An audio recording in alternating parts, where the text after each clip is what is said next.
On today's episode, the way you terminate others might get you fired yourself.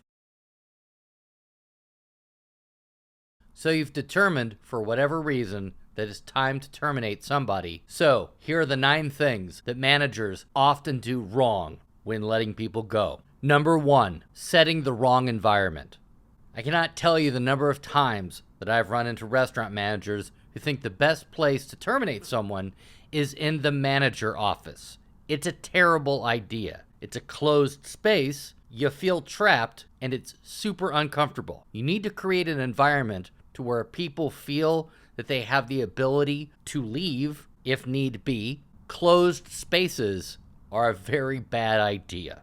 I suggest a place in the restaurant away from others before shift. Patios work really well for this as well. Number 2, not having a witness.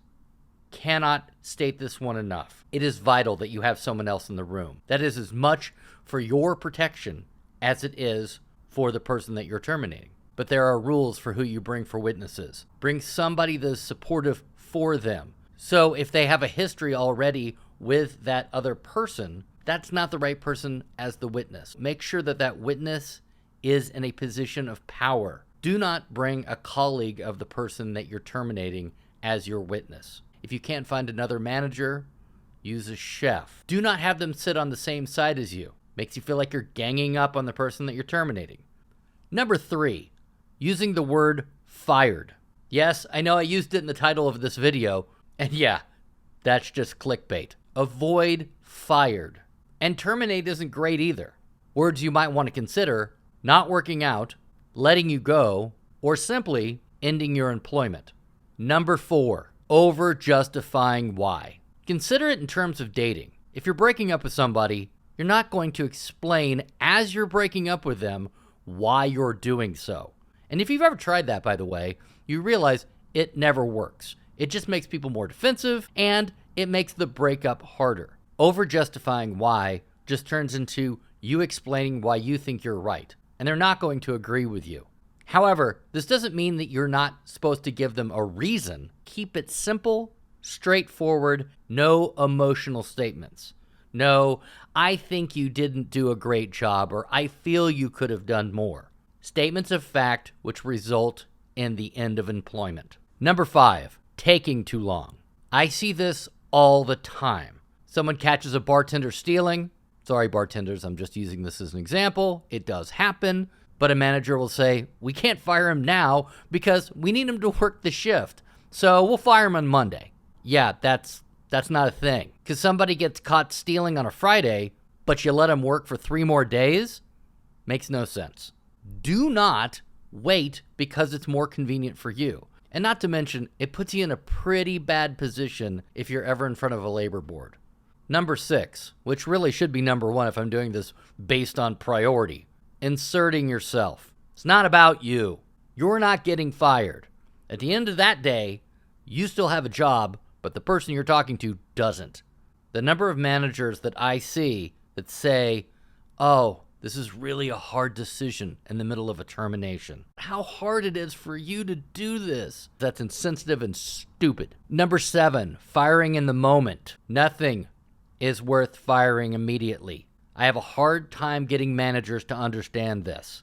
I don't care if you have 2 chefs fighting each other in the middle of expo. Send them home. Wait till everybody has time to decompress. The last thing you want to do is terminate somebody when their emotions are at a high level. Not for stealing, not for fighting, not for anything. Send them home and plan. The right environment. Setting up a witness. Making sure that you're going to do it correctly. Because if you do it in the moment, I guarantee you will not do it correctly. Number 8, talking too long. Make it short, get to the point.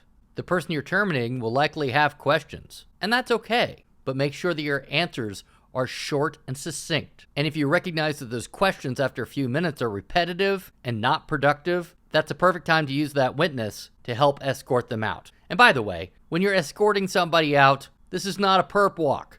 You don't have to be right on top of them. You just want to make sure that they're leaving peacefully and safely. And you can do that from a distance. Number 9, vilifying the departed. People are going to wonder why someone got fired. I know what you think that you're doing. You think that by telling everyone, oh, I fired Todd because he was stealing, that maybe that will bring theft down. But the reality is that you're going to polarize those people who like Todd. I know that sounds super passive, but standing up in the middle of pre-shift and announcing why someone was terminated because you think it's going to make others get better never works. And it's also against a few labor laws. And you know how it is in restaurants. Everybody talks. So whether you say why someone was terminated or not, that information is going to get out. All right, that's it. That's 9 things that people do wrong all the time when terminating. Just keep in mind, you're creating a day that someone will remember for years. Thank you so much for tuning into this episode. This is from Chapter 13, The Art of Termination, from my book, The Surprise Restaurant Manager. You can pick it up on Amazon, download it on Kindle for 99 cents, or listen to it on Audible. And if you want some more restaurant chat, please subscribe. By the way, is telling people to subscribe to a channel kind of like telling people to leave their number on an answering machine? And by saying answering machine, doesn't that make me like 75 years old? I think the answer to both is yes.